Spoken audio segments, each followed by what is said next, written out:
कुछ नहीं कह रहा है। ये जो इनका घनिष्ठ संबंध और जो तालमेल बढ़ रहा है और इतने साल बाद इनको ये तमाम चीजों की जरूरत पड़ रही है, कहीं ना कहीं भारत को अलर्ट रहने की जरूरत है। किस तरह से देखते हैं आप? देखिए, बांग्लादेश ने अगर सीधी भाषा में अगर हम कहें तो अपने पिता यानी अपने अब्बू को बदल लिया है। और डीप स्टेट और सीआईए का जो प्लान था सेंट मार्टिन द्वीप को लेने का, उसके बाद से ये सारी कहानी शुरू हुई और बांग्लादेश में एक आर्टिफिशियल एजिटेशन खड़ा करके और चुनी हुई सरकार को अपदस्थ किया गया। और आज शेख हसीना जी भारत में हैं। ये बात सही है कि एक्स्ट्रेडिशन ट्रीटी है बांग्लादेश के साथ, लेकिन उसके आर्टिकल 8 में बहुत साफ वर्णित है कि किसी भी राजनीतिक व्यक्ति के ऊपर वो लागू नहीं होगी। इसलिए, और बांग्लादेश के अंदर में जो सरकार है वो डेमोक्रेटिक सरकार नहीं है, वो एक पपेट सरकार है। और इस तरीके से, लेकिन इसका जो जो जो इम्प्लीकेशंस हैं वो मल्टीपल हैं। सिर्फ बांग्लादेश और भारत के ही दृष्टि से इसे देखना उचित नहीं है। इसमें पाकिस्तान इन्वॉल्व है, इसमें टर्की इन्वॉल्व है, इसमें सीआईए इन्वॉल्व है, इसमें चीन इन्वॉल्व है, इसमें अराकान आर्मी इन्वॉल्व है, इसमें Arakan Rohingya Salvation Army involve है।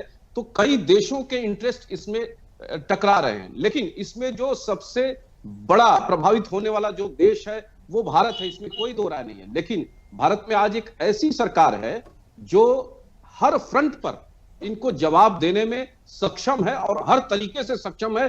जिस भाषा में ये समझेंगे उस भाषा में सक्षम है। इसलिए हम बहुत जल्दीबाजी में नहीं हैं, इनके एक एक कदम को हम देख रहे हैं। और वो दिन दूर नहीं कि इनकी मामूली सी गलती इनको भूगोल से गायब कर देगी। मुझे ऐसा लगता है कि अभी थोड़ा समय दीजिए, इनको थोड़ा समय दीजिए। अभी विश्व जियोपॉलिटिक्स थोड़ा चेंज होना है। 1 महीने के बाद स्थितियां और स्पष्ट होंगी। अभी तो अमेरिका से एक संदेश आया है कि भाई ये एट्रोसिटीज बंद करो। धीरे धीरे अभी तो नया नया प्रेम जागा है इनका। पुराना जो पाकिस्तान प्रेम है वो फिर जागृत हुआ है। 40 टन आरडीएक्स भेज दिया, वो 40 टन आरडीएक्स गायब हो गया है। जो आतंकवादी थे, जो इनका मंत्री था पेंटू, वो जेल से रिहा किया गया 17 साल के बाद, सिर्फ इसी को डिजाइन करने के लिए कि कैसे पूर्वी भारत में स्थिति को खराब किया जाए, बिगाड़ा जाए। और वहीं अराकान आर्मी इनको कायदे से धो रही है। तो ऐसा नहीं है कि ये हावी हो जाएंगे किसी भी चीज में। इनके कोई भी खतरनाक मंसूबे अगर भारत पर थोड़ा भी अगर आंच आते हैं तो निश्चिंत रहिए राखी जी, इसका जवाब बहुत बुरी तरह से मिलने वाला है बांग्लादेश को। हाँ, हमारे लिए एक चुनौती है बढ़ती हुई हम अर्थव्यवस्था है।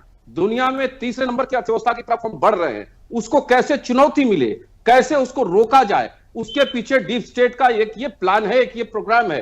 क्योंकि आज भारत 22,000 करोड़ का आयुध दुनिया के अन्य देशों को बेच दिया। उन देशों को बेच दिया जो कभी उनके खरीदार हुआ करते थे। उनको पता है कि बांग्लादेश ने भी $500 बिलियन का सौदा किया था भारत के साथ आयुध का, और तमाम देश कर रहे हैं। और यह चुनौती उनको दिखाई दे रही थी। तो कैसे भारत को रोका जाए? जिस तरह से रशिया के साथ एक यूक्रेन का फ्रंट खोल दिया, जिस तरह से चाइना के साथ ताइवान का फ्रंट बना हुआ है, उसी तरह से भारत के साथ एक फ्रंट बांग्लादेश का खोल दिया।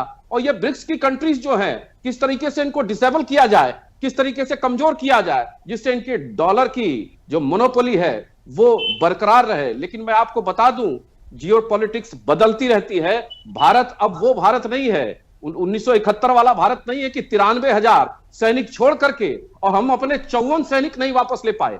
उस समय की तत्कालीन सरकार आज भी दुर्गा और आयरन लेडी का तमगा जरूर लगाती है, लेकिन हमारे 54 सैनिक कहां गए पाकिस्तान के कब्जे से, उनका पता लता नहीं चला। लेकिन आज हमारा एक अभिनंदन जाता है तो पाकिस्तान घुटनों के बल पर आकर वापस करता है।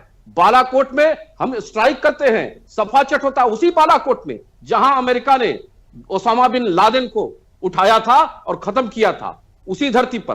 तो मुझे ये कहने में कोई गुरेज नहीं कि आज भारत में एक ऐसी सरकार है जो बर्ड आई व्यू रखती है और हर फ्रंट पे बहुत चाक चौबंद है। अभी हमारे राज्यपाल बदले गए हैं। आंतरिक रूप से जो लोग हैं, हाँ, हम मानते हैं कि भारत में अंदर भी एक चुनौती चल रही है, उससे भी निपटना है। और उससे निपटने के लिए हमारी देश की जनता सक्षम है, पर्याप्त है, उसको जवाब देने के लिए पर्याप्त है, क्योंकि प्रधानमंत्री मोदी जी के साथ विश्वास अटूट है। ठीक है।